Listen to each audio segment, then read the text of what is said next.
Hello students, कल अपन पढ़ रहे थे ट्रिगोनोमेट्री और इसके अपन ने बेसिक फॉर्मूलाज हैं जो कॉन्सेप्ट था इसका अपन ने क्लियर कर दिया था। आज अपन जो ट्रिगोनोमेट्री में अपन ने 0 डिग्री टू 90 डिग्री तक की अपन ने टेबल अच्छे से समझ ली थी। उस टेबल के साथ साथ अपन ने पाइथागोरस थ्योरम भी पढ़ ली थी। आज अपना एक्सरसाइज 8.1 देखेंगे। एक्सरसाइज 8.1 जो पाइथागोरस थ्योरम पे डिपेंड है। जैसे इसका अपन एक क्वेश्चन लेते हैं। जैसे आपको एक क्वेश्चन दिया, इसमें क्या दिया, इन ए ट्रायंगल एबीसी, कोई एबीसी आपको ट्रायंगल दे दिया जिसमें B at right angle, ABC first question 8.1 का ये अपने को दे दिया। ये ध्यान रखोगे आप, बी क्या है, इसमें राइट एंगल ट्रायंगल है। बी राइट एंगल ट्रायंगल है तो आप यहां लिखोगे बी इक्वल टू 90 डिग्री, तो आपके पास हो जाएगा ए बी सी। डायग्राम में कोई फर्क नहीं पड़ने वाला है, आप ऐसे भी बना सकते हो।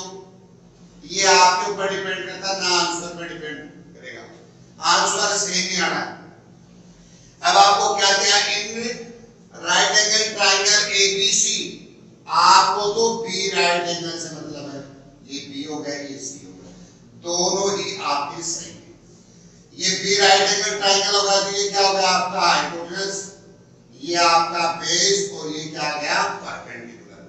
आपको क्या दे रखा है इसमें, आपको देखा AB 24, इसमें साइड दी गई आपको, साइड AB इक्वल टू दे दिया 24 सेंटीमीटर, और दूसरा आपको इसमें दे दिया गया BC क्या दे दिया 7 सेंटीमीटर, आपको दे दिया BC 7 सेंटीमीटर।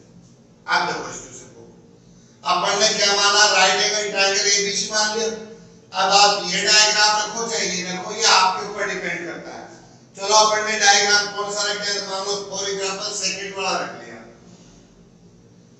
अब देखो AB, side AB equal to कितना है 24 सेंटीमीटर। AB कौन सा है, ये रहा आपके पास 24 सेंटीमीटर। BC कितना दे दिया आपको, BC आपको दे दिया 7 सेंटीमीटर। BC कितना दे दिया 7 सेंटीमीटर। अब आपको फाइंड आउट क्या करना है, AC। अब फर्स्ट ऑफ ऑल तो लिखोगे, आप पहले लिखोगे in right angle triangle ABC, क्या लिखोगे, AC square is equal to AB square plus AC square. First तो अपना काम क्या है, अपने को थर्ड साइड फाइंड आउट करनी है। आपको दे दिया जाए जैसे आप समझते हैं ABC एक राइट एंगल ट्रायंगल है जिसमें B राइट एंगल है, और आपको AB 24 दे दिया और BC दे दिया आपको 7 सेंटीमीटर। अब आपने लिखा है ट्रायंगल ABC AC स्क्वायर, तो इसका हाइपोटेनस फाइंड आउट करोगे तो क्या लिखा आपने, base square plus perpendicular square. AB square, AB square मतलब क्या हो गया 24 का square, plus AC square, AC square कितना हो गया, AB square plus BC square, क्या है BC के नाम रखोगे। AC square equal to AB square plus BC square, BC square कितना आ गया 7 का स्क्वायर आ गया। AB आपके पास है, BC है, AC आपको फाइंड आउट करना है। क्या लिखा आपने, AC square is equal to 24 का स्क्वायर होगा बेटा 576, और 7 का हो गया 49, then AC square is equal to 625, AC is equal to हो गया √625, कितना होगा बेटा 25 सेंटीमीटर। आपके पास थर्ड साइड कितनी आ गई 25 सेंटीमीटर। अब देखो एक बात तो सुनो, एक तो आपको इस वे से दे दिया जाए कि इसमें all other trigonometric ratios find out करना दे दिया, लेकिन इस क्वेश्चन में आपको क्या दिया गया है, इसमें आपको फाइंड आउट करना sin A cos A, sin A cos A find out करना आपको। और सेकंड वन आपको क्या फाइंड आउट करना है इसमें, सेकंड वन आपको फाइंड आउट करना है इसमें sin C और cos C, क्या फाइंड आउट करना है sin C और cos C। अब एक बार ध्यान से देखो, अब आपके पास क्या आ गया, हाइपोटेनस साइड आ गई आपके पास, A बी राइट एंगल है तो आपको क्या पूछा जा सकता है, ए के सारे एंगल पूछ सकता है और सी के पूछ सकता है। लेकिन यहाँ एक बात बहुत ध्यान में रखने वाली बात है, अगर आपको साइन ए पूछ रहा है, ए के लिए क्या हो गया, ये बेस हो गया, ये परपेंडिकुलर और ये हाइपोटेन्यूज ए के लिए। लेकिन ये बात अगर सी के लिए पूछ रहा है, ध्यान दोगे, राइट एंगल ट्रायंगल में हाइपोटेन्यूज सबसे बड़ी साइड होती है और फिर दो रिमेनिंग साइड हो गई बेस और परपेंडिकुलर। ये आपके एंगल पे डिपेंड करते हैं, ए पे कर रहा, ए के लिए ये बेस एंगल ए के लिए, एंगल सी के लिए क्या हो जाएगा, ये बेस। हाइपोटेन्यूज फिक्स रहेगा, चाहे ए के लिए पूछा है, सी के लिए, बी के लिए पूछा ना जाएगा, क्योंकि बी राइट एंगल ट्रायंगल है। अब मैंने पूछा साइन ए, साइन ए है ना, ए के लिए क्या हो गया, बेस परपेंडिकुलर हाइपोटेन्यूज। अब साइन पूछा, मैंने आपको फॉर्मूला बताया था, पंडित बद्री प्रसाद हर हर बोले।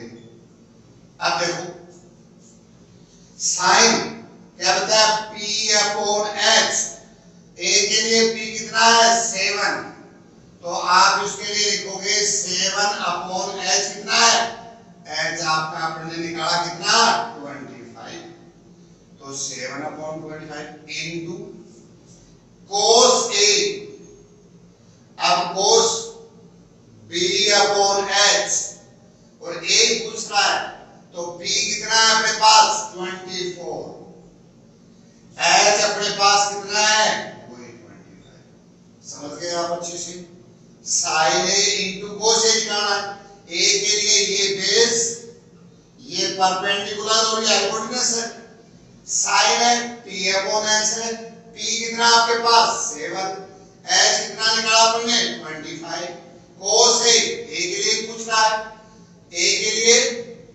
P अपॉन H, P कितना है 24 और H कितना है 25, मल्टीप्लाई कर दोगे दोनों को, 7 4 जा 28 और 7 2 जा 14 और 2 कितने हो गए 16 अपॉन 62। अरे मेरी बात सुनिए, और ये कैलकुलेशन साथ साथ क्या करो, हर वर्क को आप होमवर्क या रफ वर्क में मत किया करो।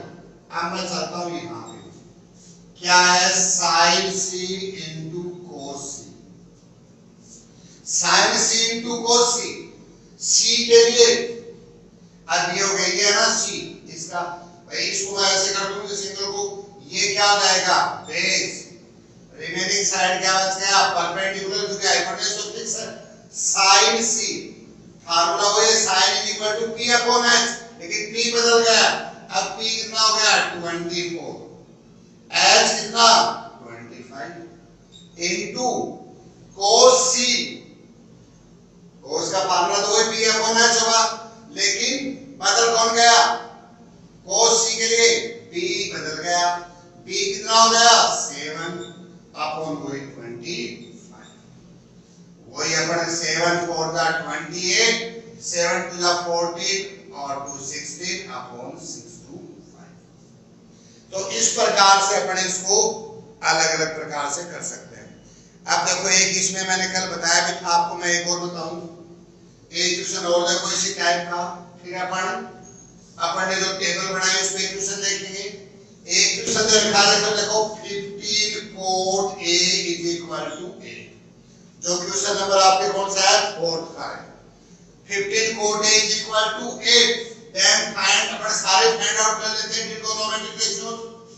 15 cot A, जैसे अपन लिखते हैं 5x इज इक्वल टू 8, तो हमेशा क्या करते हैं x is equal to 8 upon 5, ये नहीं कि कई बार आ गया 16x इज इक्वल टू 8 तो x is equal to 16 upon 8 कर दो, नहीं, आपको x इज इक्वल टू क्या करना पड़ेगा 8 अपॉन 6, इसका जो x जिसकी वैल्यू निकाल रहे हैं उसका मल्टीप्लिकेशन हमेशा डिनोमिनेटर में लिखोगे।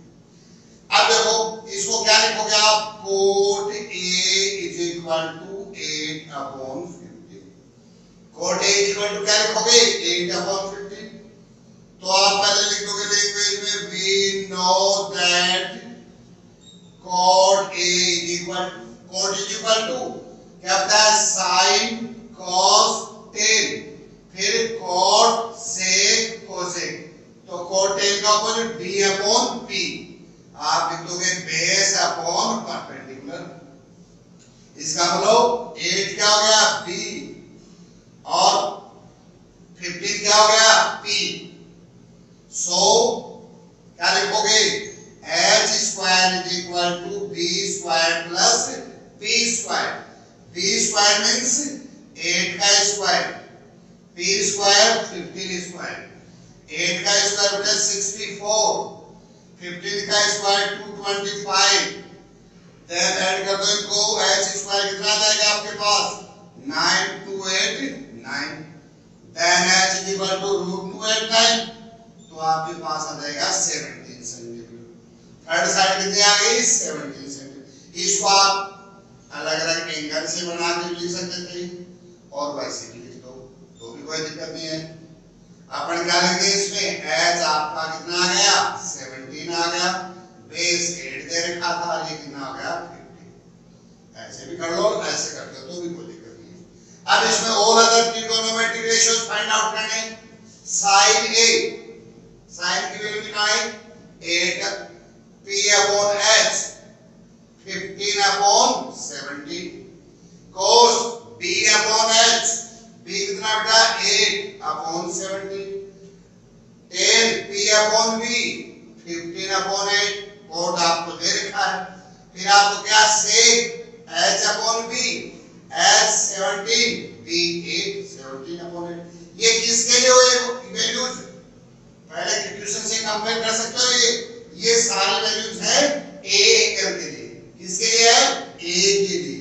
और यही वैल्यू मैंने से फर्स्ट क्वेश्चन में देखा था, अगर मैं ये वैल्यू c के लिए पूछूं तो ये क्या हो जाएगा बेस, ये परपेंडिकुलर हो जाएगा और सेम वैसे का वैसे अपन क्वेश्चन कर देंगे। आ रही मेरी बात समझ में। अब देखो अपन इसमें से एक और किया था अपन ने, तो आप क्या करोगे 8.1 वाले एक्सरसाइज के सारे क्वेश्चंस इसी प्रकार से सॉल्व करने हैं आपको। अब अपन ने देखो 2-3 क्वेश्चन अपन देखते हैं फॉर एग्जांपल के लिए। एक्सरसाइज अपन 8.2 के 8.2 में अपन ने क्या देखा था, 8.2 में अपन ने देखी थी टेबल 0 to 90 डिग्री। उसका अपन अलग अलग क्वेश्चन ले लेते हैं, वैसे लिए थे अपन ने। जैसे मैंने एक क्वेश्चन ले लिया sin 60 8.2 का मैं अपना क्वेश्चन लिख रहा हूं।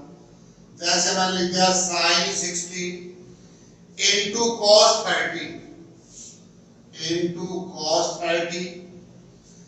प्लस मैंने क्या लिख दिया sin 30 cos 60, sin 30 into cos 60।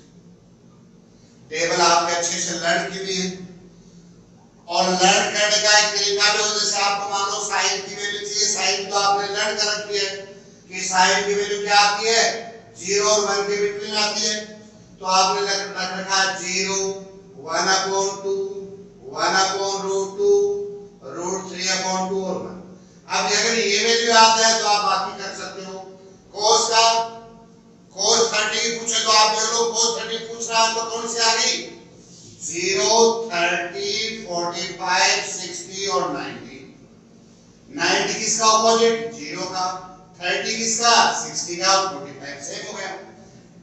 और अगर जैसे मान लो आपको sec का पूछ ले, sec किसका ऑपोजिट cos का। तो इस प्रकार से एडजस्टमेंट कर लेंगे वरना अपने एग्जाम में पहले भी टेबल बढ़ा सकते हैं। जैसे मैंने बोला sin 60 वैल्यू होती है जब आप टेबल रखोगे √3/2 into cos 30 और sin 60 सेम होते हैं। आप देख लो cos 30 की वैल्यू कितनी आ जाएगी √3/2, sin 30 कितना होता है 1/2 और cos 60 sin 30 का ऑपोजिट कितना होता है 1/2। न्यूमरेटर को न्यूमरेटर से मल्टीप्लाई कर दो, डिनोमिनेटर को √3 और √3 से करोगे। अब देखो मैंने मल्टीप्लाई किया √3 into या मैं इसको लिख दो √3 का स्क्वायर। कई तरीके होते हैं, ध्यान रखना ऐसी कैलकुलेशन का। √3 का into √3 कैसे मैंने लिख दिया इसको √9 की वैल्यू कितनी होगी 3। या इसका रूट का मतलब होता है किसी भी डिजिट पे हाफ और 3 into 3 की पावर हाफ into 3 की पावर हाफ। तो जब आपने फॉर्मूला पढ़ा a की पावर n into a की power n is equal to a की पावर n plus n, अगर बेस इक्वल हो तो पावर ऐड हो जाती है, तो आप क्या लिख सकते हो 3 की पावर हाफ प्लस हाफ 3 की पावर 1 कितनी वैल्यू हो गई। एक तीसरा तरीका रूट 3 का स्क्वायर।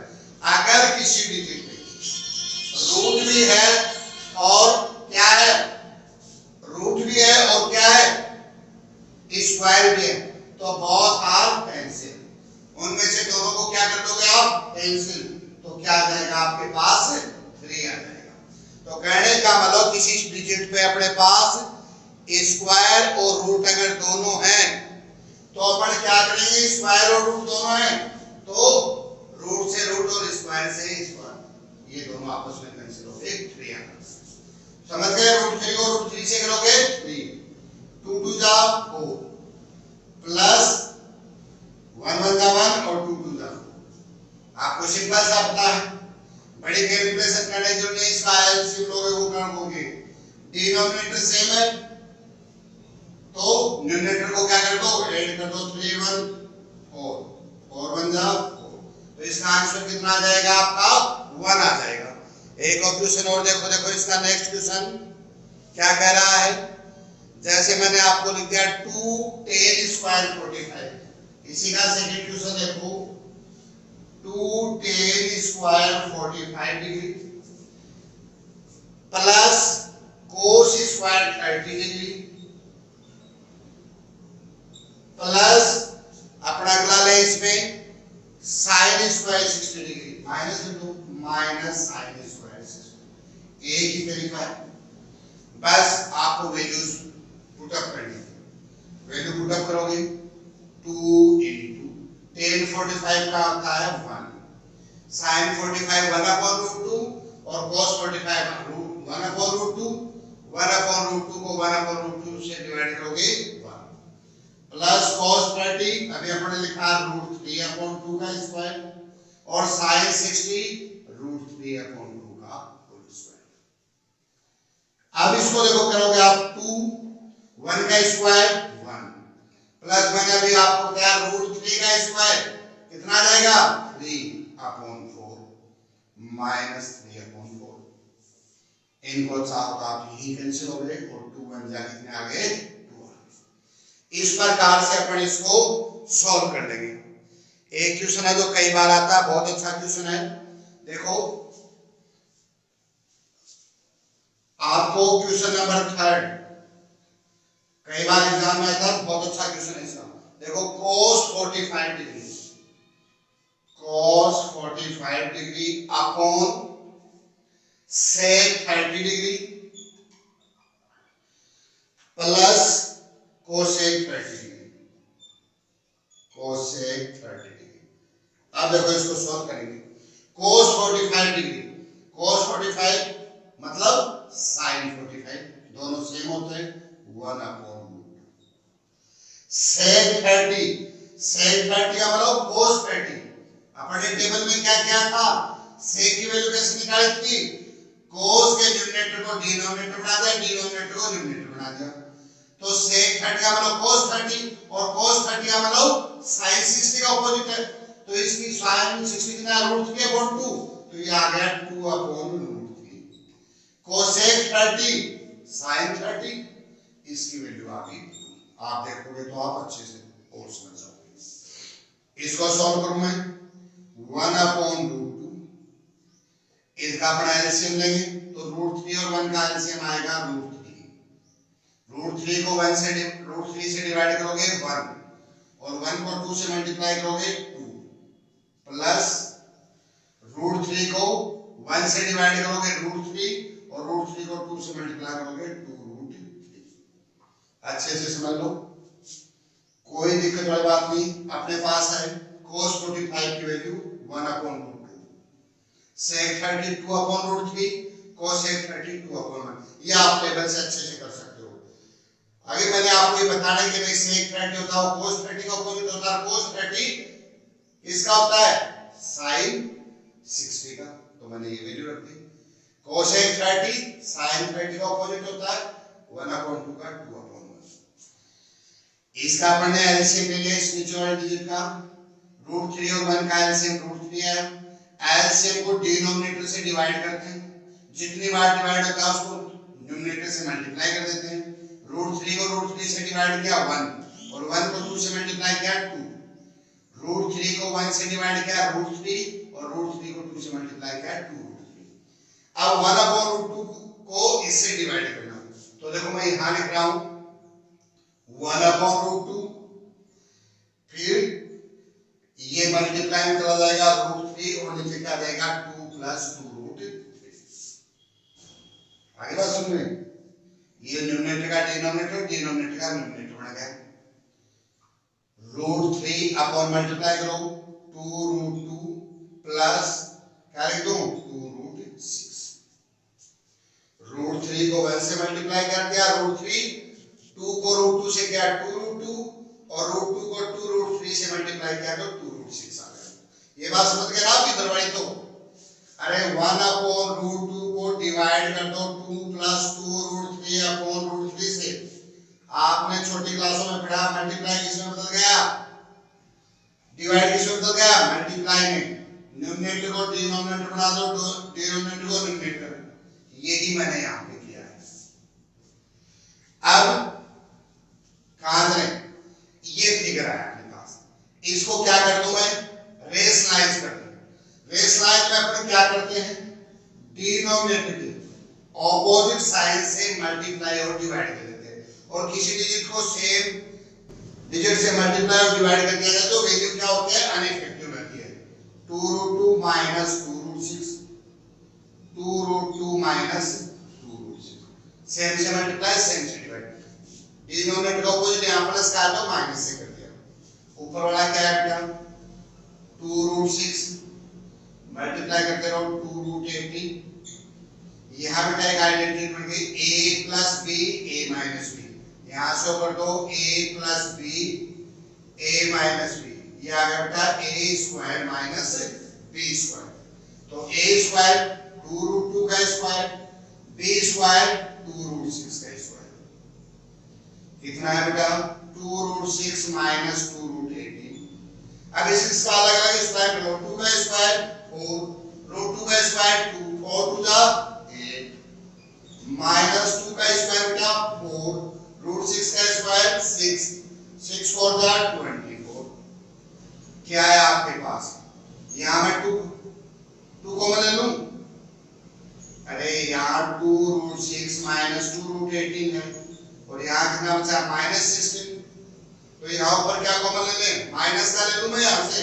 यहां देखो यहां दो, इसमें से मैं माइनस का 2 कॉमन ले लूं तो क्या बचेगा आपके पास, देखो देखिए माइनस का बचेगा √6 और प्लस का क्या बचेगा √18। यहां -2 कॉमन ले लूंगा तो क्या बचेगा 8। ये दोनों कैंसिल हो गए, इसको मैं √18 - 6 लिख दूं तो कोई फर्क पड़ने वाला नहीं, अपॉन 8। ये आपका आंसर है। इस प्रकार से इसको पूरे को सोल्व करना। आपको पता है 2√18 इज ग्रेटर देन 2√6। इसमें 2√6 आगे लेना तो इसमें भी कॉमन लिया जा सकता आपका, लेकिन आप इसको यहां तक छोड़ सकते हो। तो इसका आंसर आ जाएगा ये। बहुत अच्छा क्वेश्चन है ये, तो ये ध्यान रखोगे रेशनलाइज का, और बाकी इसमें जिसके वैल्यूज अच्छे से लर्न है, टेबल अच्छे से लर्न है, वो बहुत अच्छे से कर सकता है। इसके आगे के क्वेश्चन अपने नेक्स्ट क्लास में